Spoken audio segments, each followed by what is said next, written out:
हे 4 बकरीचे पाय आहे। एका पायाचे 3 पीस करून घेतले आणि याला 3 पाण्याने स्वच्छ धुवून घ्यायचे आहे। आपण गावच्या पद्धतीने सूप बनवायला घेणार आहोत। गावच्या चवीचे सूप पिण्यासाठी आपल्याला काय काय साहित्य लागणार ते पाहूया। 15 ते 20 काळी मिरी, 4 वेलची हिरवी वेलची, 5 लवंगा, 2 दालचिनीचे तुकडे आणि 2 तेजपत्ता बारीक कापलेला आणि हा 1 चमचा धने। सूप बनविण्यासाठी धने जास्त घ्यायचे आहे, तर हे 2 टेबलस्पून तरी धने आहेत। तर याला तव्यावरती चांगले ब्राऊन होईपर्यंत आपण भाजून घेणार आहोत। धने चांगले भाजून झाल्यावर मिक्सर जारमध्ये कोरडे वाटून घ्यायचे, जाडसर धने वाटून घ्यायचे आहे। आता इथे 4-5 हिरव्या मिरच्या, मूठभर कोथिंबीर, 8-9 लसूण पाकळ्या, 2 इंच आलं आणि फोडणीसाठी 1 कांदा घ्यायचा आहे। 1 वाटी तेल घालून घ्यायचे। तेल गरम होईपर्यंत इथे पाणी गरम करून घेऊया। तेल चांगले गरम झाले। आता याच्यामध्ये सर्व गरम मसाला आपण परतून घ्यायचा आहे। त्याच्यानंतर बारीक चिरलेला कांदा घालून घ्यायचा, तोही चांगला लाल रंग होईपर्यंत आपल्याला परतून घ्यायचा आहे। आपल्याला अगदी गावच्या पद्धतीने सूप बनवून घ्यायचे आहे। फरक एवढाच की आपण कुकरमध्ये सूप बनवायला घेतले आहे आणि गावी चुलीवर टोपामध्ये सूप बनविले जाते। आता याच्यामध्ये पाया घालून घ्यायचा, चांगले परतून घ्यायचे तेलामध्ये। आता याच्यामध्ये आपल्याला जाडसर धने पावडर घालून घ्यायची। धने पावडर घातल्यानंतर चांगले परतून घ्यायचे। मटण बनविताना किंवा सूप बनविताना बाहेरची धने पावडर घालू नका, त्याला चव लागत नाही। हे धने भाजूनच पावडर करून घ्यायची आहे, जाड असली तरी चालेल।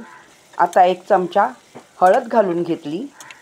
मिक्सर जारमध्ये धने वाटून घेतल्यानंतर जाडसर असेल तर चाळणीने चाळू नका, आपल्याला जाडच पाहिजे धने पावडर, तर त्याची चव खूप छान येते। आता याच्यामध्ये आलं, लसूण, कोथिंबीर, मिरच्या हे हिरवे वाटण घालून परतून घ्यायचे। आपण अशा प्रकारे सूप बनवित आहोत, त्याने सर्दी आणि कफ मोकळा झाला पाहिजे। आता याच्यामध्ये 1 चमचा मीठ घालून घ्यायचे, चांगले परतून घ्यायचे। मीठ सगळीकडे सारखे लागले पाहिजे। थंडीमध्ये अशा प्रकारे सूप करून पिल्याने शरीरातील ऊर्जा भरून निघते, तसेच हाडेही बळकट होतात। ज्यांना थंडीमध्ये सर्दी कफाचा त्रास होत असेल, हाडे दुखत असतील, तर अशा प्रकारे सूप बनवून गरम गरम प्यावे, म्हणजे शरीराला आराम मिळतो। तर याच्यावर झाकण ठेवून 10 मिनिटे वाफ देऊन घ्यायची। गॅसची फ्लेम आपल्याला मीडियमपेक्षा थोडी कमी ठेवायची। 10 मिनिटानंतर झाकण काढून बघायचे। मसाला पूर्ण पायामध्ये मुरल्यामुळे सूपला चव खूप छान येते आणि रंगही खूप छान आला आहे। सूपमध्ये गरम मसाला, अख्खे धने भाजलेले आणि आलं, लसूण, कोथिंबीर, मिरच्या तर पाहिजेच, त्यामुळे पायाचे सूप स्पायसी होते। आता याच्यामध्ये 2.5 ग्लास गरम पाणी घातले आहे। पायाची क्वांटिटी आणि माणसांचा अंदाज बघूनच पाणी घाला। आता याला आपण झाकण लावून घ्यायचे आणि 10 शिट्टी आपल्याला करून घ्यायची आहे। तर तुमच्यासमोर मी 1-1 शिट्टीचा आवाज दाखवते आणि तुमच्यासमोर 9 शिट्टी पूर्ण करून घेणार आणि 10वी शिट्टी होण्याच्या आधी आपण गॅस बंद करून टाकणार आहे।